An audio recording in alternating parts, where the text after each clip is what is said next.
Ndị Igbo daalụ m. Ife m chọrọ iwetara anyị na mgbede awụ oke mkpa ọ dị anyị nebanye anya n'ime ụlọ. Anya anyị nọ n'ezighi nne. Ewepụtara m nnọọ oge wee gee nwanne anyị nwoke a na-akpọ Dan Nwanyanwu. Chineke ga-enye aka ka o gee vidiyo a. Ewepụtara m oge gee ya ntị ugboro abụọ na channels na Rise. Adị m convinced na o nwere uche.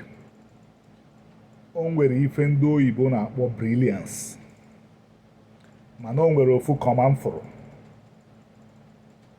Ọ bụrụ na etu o si ghọta Naịjirịa nwee interest ka Naịjirịa dị mma, na anyị ya si etu ahụ nọrọ na Igbo, ka anyị Igbo dị mma, ka ndị Igbo megharụ, ka anyị nwawu ndị Igbo gbanwee onwe anyị, gbaa mbọ gee interview sie na television station na Abia. Ndị enye responsibility na Nigeria, ọ gwara ha eziokwu. Repeatikwa m, ndị enye responsibility na Nigeria, o nere ha anya n'ihu gwa ha eziokwu. Ọwụ na o si etu a ene anyị nwawa Igbo anya n'ihu na-agwa anyị eziokwu, ọnọdụ Igbo ya change. And adụdụkwa m aka na ntị na-ekwu ya, Igbo megharụ, Igbo chenjie, Igbo ya set pace for ndị a na-akpọ Nigeria, setikwuo pace for ndị a na-akpọ Africa, setikwuo pace for a lot of people nọ n'ụwa. But unfortunately, anya anyị nọ n'ezighi nne. O nwere ife nwanne anyị nwaanyị Chimamanda Ngozi Adichie kwuru na meeting ndị Nigerian Bar Association. Ọ sị na Nigeria enwero hero. Eziokwu ka ọ wụ. Na Nigerians enwero heroes. Ha enwero ndị dị mma inejere anya, which is the truth. From founding fathers to ndị na-achịkịta awụ, ka m ghara ịkpọ okwu afa. Eziokwu ka o kwuru. Mana ọ ka atọkarị m na ọwụ nọọsụ na ndị Igbo enwezi heroes. Maka o nwere oge anyị nwere few authentic heroes. M.I. Ọkpara 1, ka mkpọ onye nwere controversy, ka mkpọkwa onye ọzọ nwere controversy, Chinua Achebe. Mmadụ abụọ awụ authentic heroes, ndị onye mmadụ nwere ike isi nwe nere ya anya, ndị mmadụ nwere ike isi ụmụ ya nerenụ ha anya. Ọ bụkwa na ọsọsọ abụọ a, enwere ndị ọzọ gbara ndị Igbo mbọ, but life happens. Ụfọdụ nweziri politics batara na ndụ ha. So bịa na-eche na mmemme vidiyo a wee yuzuo experience nwanne anyị nwoke ahụ Dan Nwanyanwu wee gwa anyị okwu. Anọ m n'echie ofu nwata nwoke a na-akpọ Chukwu Emerie. Ife nji marụ ya before ọnwa Nkwede, mana ịma na social media mụnwa ya agbakwa mbọ yọọ maintain ofu afa na Chineke nwere ike iyuzu onye ọbụla rụọ ọrụ. Ka ọ ya wụ onye mmarụ with nwa Nkwede taa, tomorrow ọ marụ with nwa Nkwede, mana ihe nji mara ya kịta awụ Chukwu Emerie. O wee bịakwute m, anyị kpara ihe anyị kpara hiri nne, and they notice na nya nwata nwoke dị serious. O wee bịakwute m sị m, kedu nke authentic omenala ka ị ka anyị esi mie? Nsaa ya onye nwere ike ise, maka ndị very busy, saa ya ụfọdụ ife nwere ike ise. O nwekwana ihe ọzọ wụ authentic omenala anọ ife a na-ediscuss na timeline of everyday. Ifu onye Igbo mara na ifuru nwanne gị, ife abụghọ nke gị, arọ na anya, ọrụ adụghọ na anya na-etu nna nna anyị ha na nne nne anyị ha si wee set onwe ha up, si etu a set ya onwe up. Obi etikwana gị eti na ịma mmeki n'ụwa pụtara, ị ga-eme ekiche eti jara onye a na-akpọ Ekenedi Chukwu agụba ndị kpara ego kwụ ọtọ na Naịjirịa now number 1 and amakwụmonye Naịjirịa ka ịkpata ego oge ọ nọ ndụ ma ndị chịrị Naịjirịa ma ndị chịrị steeti ha nchawa ụmụaka na ego n'ebe ọ nọ. Onye Brazil gwara m na ọ bata na Brazil na ndị Brazil na-eche nọ etu a Germany dị ka ọ dị, mana onye ọbụla ma etu aka esi dị ọcha ọ fọrọ m ịnya moto. O nwere nke ọzọ ụnụ ma na truck pusher ka ọ bịara ịrụ n'Ọnịcha beto endri up a multi-millionaire. Etu a ka ndị Igbo si bụ eme before and na etu a ka omenala si kụziri anyị ịgba mbọ ịkwụwa aka ọtọ. Nsị ya na o nwere ihe ọzọ wụ omenala, o nwere ihe ọzọ wụ omenala. Baa na ụmụnna nọsie ike, anyị ma na ụmụnna aṅachana eziokwu adọzie beto anyị mebirie ọkwa anyị edozie ịnakpu ebe ahụ. Chukwu enyego aka anyị edebego omenala na akwụkwọ. Ịnakpuo na ụmụnna na-asị ha na-etu a ka esi eme na-etu a ka esi eme, o ruo n'ikpe ekpere na Chukwu ka a na-ekpere ya na ada akpọ afa mmadụ ebe a akpọ Chukwu ekene nna nna anyị ha ekpe ekpere na o nwere ihe ọzọ nwe omenala. O wee gbada m n'uche ka m yuzuo ihe a m na-ekwu wee kọwara ya etu ndị Igbo a ka esi eme na ọ na ndị Igbo na-eme omenala. Ụmụnne m, ọkwa ụnụ ncha ma ihe mere last week. Nwanne anyị nwoke a na-akpọ Ọkpaleke emere ya kadinal.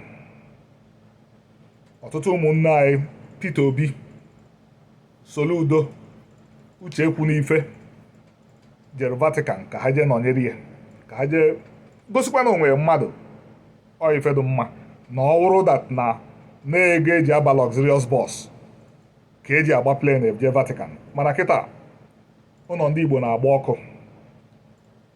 Ego ọbụla dụnụ ekwesịrị iji ebidosi fam n'ala Igbo. Ago plane award 1000 naira. Mana etu a ha ejeghị eje ka anyị werezie wee duo onwe anyị ọdụ. Ọkwa ụnụ fụrụ etu a ha si wee kunie jee Vatican a. Etu a ka 5 gọvanọs ndị Igbo a na Wike na nke Delta Okowa si kwesị ịgbara ọsọ gbaje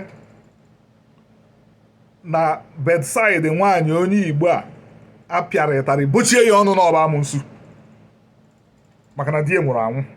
Oge di ya nọ ndụ onye boro ya n'ọba amụnsu. Mma ewepụta taịm kọwa kenere ndị Igbo ihe bụ amụnsu a na ndị Igbo amakwana ihe bụ amụnsu. Ndị Igbo amara ihe bụ amụnsu. Enwere ike ikwulitie ndị amarọ mgbe e dere Baịbụl onye dere ya asịghị na enwere witch of na Baịbụl. Ife witch na Baịbụl wu onye na-eji ntụ na aghụghọ agbapụ ndị mmadụ anya na Chineke ya wayo ọbịa ọ na-akọrọ ha na miracle ya eme. Examples of sorcerers and witches and wizards na Bible, prophets of Baal. Ọwọdụ pusu gafere n'abalị amụnsu. Onye ahụ na-aghọ pusu abịa distọbụ nwaanyị na ọma nghọ lion bịa distọbụ ọgụ. Ọ pusu ihe egbu ka ya aghọ ma ọ nnụnụ. Ọgọ ọnụ lion nụnụ ma ọ ghọọ eke ekukwuo na ọgbọkwa eke ụnọ. So di ya nwụrụ anwụ ọgwụkwu ogbenye eke ya agbụ mee ya akaje pịa ya pieces. Oge a ndị a jeru Vatican nụrụ n'ụdị ha mere, unfortunately ndị na-represent ha nọ na Facebook a mana ha ya mfụnata ihe dị mma ka ọrụ ha ma mfụnata ụdị okwu a si ha na vidio a wash ya. Ife ha kwesịrị imewe etu a ha si gbarụ je kwado nwanne anyị nwoke na Vatican. Ha gbara ọsọ jee na ụlọ ọgwụ ebe nwata nwaanyị ahụ nọ. Ọnwụ na Igbo na-eme omenala etu a ka Igbo esi eme because onye nanahụrụ ejide nwanne ya bụ ezigbo nnanahụ. Moreover, the implications of ihe na-ekunu ihe ahụ abụọ obere ihe na-ekunu ihe ahụ ọma ntekwuzi aka ndị Igbo fụ onye ọbụla gafee 60 years egbuo esi n'ọba amụnsu.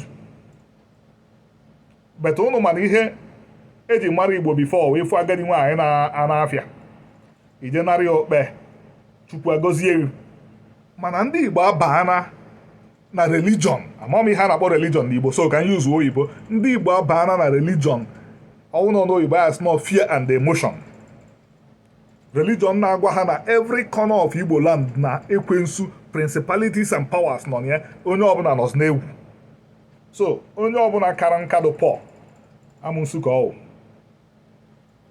ọkwanya bụ ebe Igbo na-eje beta ọnwụ na mmadụ ịsaa m kpọrọ afa ma ndị na-ekwu na ha bụrụ ndị Igbo na ha ọ ndị Igbo ka ha wuwe ike onye Igbo ka ọ ha gbara ọsọ jee ebe ahụ baa nnukwute mbasị ụdị ihe emezina again amụnsu nyebe gị nsogbu jee jụọ asị ihe ọjọọ i mere na-atụghị egwu iche na-amụnsu na-atụghị egwu because o nwere onye agha aka nka o nwere onye di ya enweghị ike ịnwụ ndị a na-akpagharịsị eme mkpọtụ na Facebook.